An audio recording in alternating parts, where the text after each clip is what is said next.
Patch 2.6.5 just hit PTR this last Friday, and of course it has been my quest to find the best speed farm builds for you guys for next season. And today we're bringing you guys the Singularity Speed Legacy of Nightmares setup.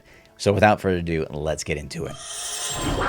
As always, throughout the video, we're going to play some gameplay above. Now again, this is with all Intelligence Paragon removed. So before you make comments about, wow, 3K Paragon, pump the brakes, no Paragons. Now, for some of you guys who have been following the channel for a while, you remember the Singularity Speed Farm build from Season 11, which was the best T13 build in Season 11, and it's still on live, very, very powerful. And basically all we've done here is take the Singularity Speed Farm build that is a Rathma setup, and we moved it to LON. It's exactly the same build, just using the LON. And as you guys know, next season is the season of LON, which is Legacy of Nightmares, which basically means we're going to get the Legacy of Nightmares set bonus absolutely free, which is going to free up both jewelry slots to wear really powerful items. And as you guys know, the Necro has really good jewelry. So you can see where I'm going with this. Now, what the Legacy of Nightmares does is it gives you 750% damage modifier for every ancient item you have equipped. So with all 13 slots equipped with ancient items, it's 9,750% damage modifier. So that's insane. On top of having unique legendaries in every slot that do other things as well. So it's really, really strong. This build, as you guys are going to see above, it just absolutely melts T16. Runs through GR100 really, really fast. Will go higher, and there's a good amount of variations you can do, and we'll get into that in a minute. Now, just with my Singularity Speed Rathma setup, this build revolves around Skeletal Mage Singularity. All we're doing is finding ways to juice up those mages to do all of our damage and just melt the screen. So of course, we're using Skeletal Mage with Singularity, which, as you guys just know, it just says consume all essence to summon a powerful minion that deals 3% damage for every point of essence consumed. So naturally, if we get tons and tons of essence, which we're going to get tons and tons of damage from these mages. We're also running Simulacrum with Reservoir, which basically effectively doubles our essence pool, effectively doubling our mage damage, which is really, really strong. We're going to use Blood Rush with Molting. Molting because it's really important to have those on-demand corpses that we can consume for those oh crap moments where maybe we don't get an elite pack or maybe we proc our cheat death. They still haven't fixed Final Service. Final Service is still a really bad cheat death passive. Of course, we're running Land of the Dead Frozen Lands, a staple in a lot of the Necro builds. It's going to freeze the entire screen and make it so we can consume corpses without actually having to have corpses on the ground. We're using Devour with Cannibalize to constantly refill our life pool and essence pool. But of course, you can use Satiated as well if you feel like it helps your survivability. And lastly, we're using Bone Armor with Dislocation. Why Dislocation? Because we do want to have on-demand Crisbin Sentence proc, because of course we are using Crisbin Sentence, which, as you guys know, will basically triple your damage if a mob is under the effects of control impairing effects, which is frozen, stun, charmed, etc., etc. For passives, we're using Final Service. It's our only cheat death. It does suck comparatively. Most classes, as you guys know, when they cheat death with their passives, they get a buff. Necro is the only class where we get penalized actually for proccing cheat death, so we lose all our minions. And if you guys play the Singularity Mage at all, if you lose all your minions, you're in a lot of trouble. We're using Overwhelming Essence to increase our essence pool because, again, more essence means more damage. Blood is power because we're all about cooldown in this build, and we proc this all the time. If we lose 100% of our life pool, we get 20% cooldown reduction, which is amazing. The last passive is really up to you. I like Extended Servitude because I streamline this build. I've been playing this build a lot. I know this build inside and out, but for more sustainability, more consistency, you can run Life from Death, because an option is to run the Reaper's Wraps in the cube or on your character. Now, looking at the gear, a lot of these are going to be no-brainers because, again, we're all about buffing our pet damage, and as a Necro, you don't have a ton of options as far as armor slots are concerned. So for the gloves, we're after a pair of Tasker and Theo. No brainer here. Attack speed of your pets goes up by up to 50%. So more attack speed for your pets means more damage. There are no breakpoints with the mages. It's a question I get a lot. Every point of attack speed goes directly to your mage damage. There's no breakpoints to worry about. This is not like the Witch Doctor. It's amazing. Ideally, you would have to be after quadfecta gloves, and what I mean by that would be attack speed, cooldown reduction, crit chance, crit damage. The dream. For shoulders, any shoulders will really work. But if we're absolutely min-maxing, we want Raisis Volition. Skeletal Mage gains the effect of Gift of Death, which basically just means after they expire, they're going to drop a corpse on the ground. And of course, more corpses means more juice for our Devour and more juice for our mages. And on the shoulders, you would want Int, Bite, cooldown reduction, and either life or area damage. It's up to you. For the helmet, Leoric's Crown, again, we are all about cooldown reduction here.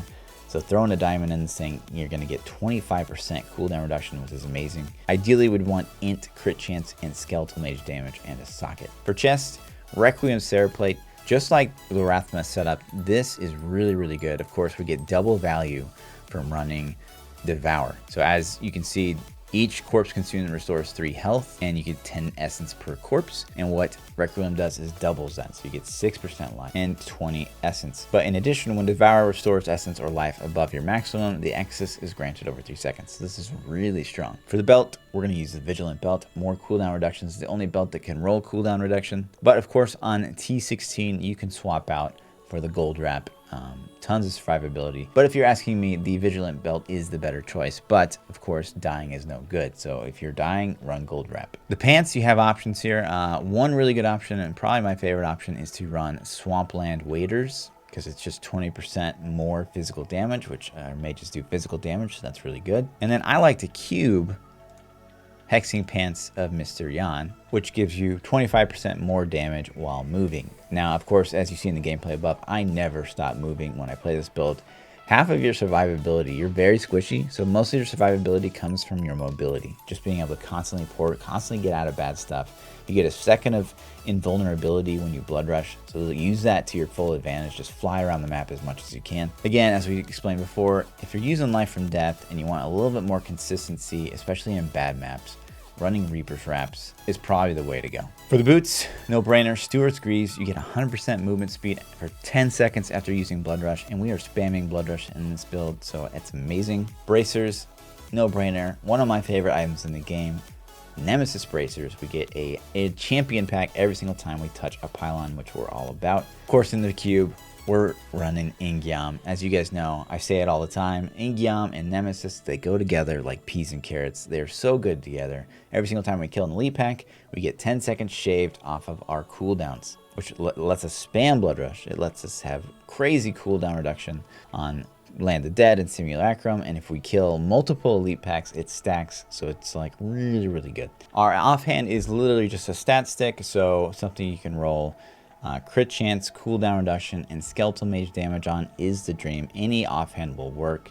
Pay no attention to the legendary effect here. It's not important. Now again, the most important thing here, and it will not be viable in any other season besides season 17, the season of LON, is our rings. So the 3 rings we really want here is Crispin Sentence, Circle of Naluge Evil. Those are the most important two. And if you're running GRs, you want to go with the Convention of Elements. But again, if you're running T13, an Avarice Band over COE is the choice. For legendary gems, Bane the Trapped and Enforcer are staples no matter what. If you're running GRs, you put on that COE with the Zai's Stone of Vengeance. Depending on your Zai's level, if it's not over like, we'll just say like level 60, level 70, you should probably use Bane the Powerful instead. But once your Zai's starts to gain a lot of levels, it's going to be the better choice. Of course, for T16, the obvious choice is Boon of the Hoarder inside an Avarice Band. That's juicy, juicy, juicy. Now, we did do an SS Q&A video way back in season 11, season 12. That's got a lot of good information for how this build plays. But the basic gist is you're going to go into the Rift, you're going to try to find that first elite pack and pop Land of the Dead. Now, if you can't find elite pack and you're going to die, pop Land of the Dead anyways and start pumping out mages, doing a lot of damage. The idea is to stagger Land of the Dead and Simulacrum so they're not both used at the same time. So if you proc your cheat death, you've got one or the other to kind of help your speed throughout the Rift. Now, if you can get like a double pack, triple pack, spam them both. But for the most part, we're trying to stagger between the two. And of course, we're just using Blood Rush to get crazy mobility. We're porting all over the map like crazy. And again, there's that real small moment, that tiny window of invulnerability that you get as soon as you Blood Rush. So you can use that to your advantage in something like Molting. You can time it just perfectly if you play it enough to avoid taking damage altogether. And of course, keep bone armor up because that's how we get our damage modifier from Scythe of the Cycle. Wear Scythe of the Cycle, preferably over the Ingyam, because the Scythe of the Cycle can roll maximum essence.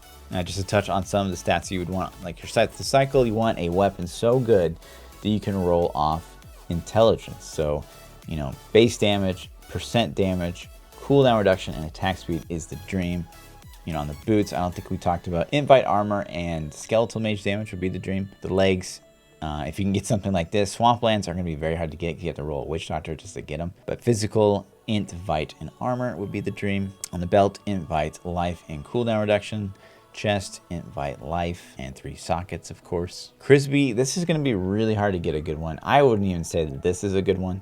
Ideally, you would want attack speed, crit damage, cooldown reduction with the highest secondary you can possibly get. In fact, if it's under 95%, I would probably recommend cubing it and wearing the other jewelry. COE, crit damage, crit chance, cooldown reduction. Haunted Visions, I would actually recommend crit damage, crit chance, and physical damage. Bracers, physical, invite, and crit chance. But in my opinion, this is one of the, if not the strongest T16 build for Season 17. Now, just for testing purposes, I did test the same setup using the LON rings and the Crisbin sentence in the cube, just in case for Season 18, is this still viable? And the answer was overwhelmingly yes. The build is still viable with Crisby in the cube and wearing the rings and losing circle ring, losing COE. So that's just something to think about going to Season 18. This build's not dead. It's obviously not going to be as good as it's going to be next season, but it's still going to be a thing. But that's pretty much going to do it for the setup guide, guys. The best T16 setup. This thing can do GR 100 plus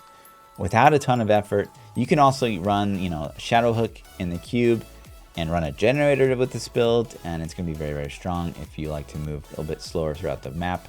But the power of the mages next season is going to be insane. Rat runs are going to be really, really strong with this setup. The power creep we're getting from Season 17, the Season of LON, is actually insane. So stay tuned for more build guides coming your way. As always, guys, like, subscribe, come over to Twitch, ask your questions. I love you guys. Peace out.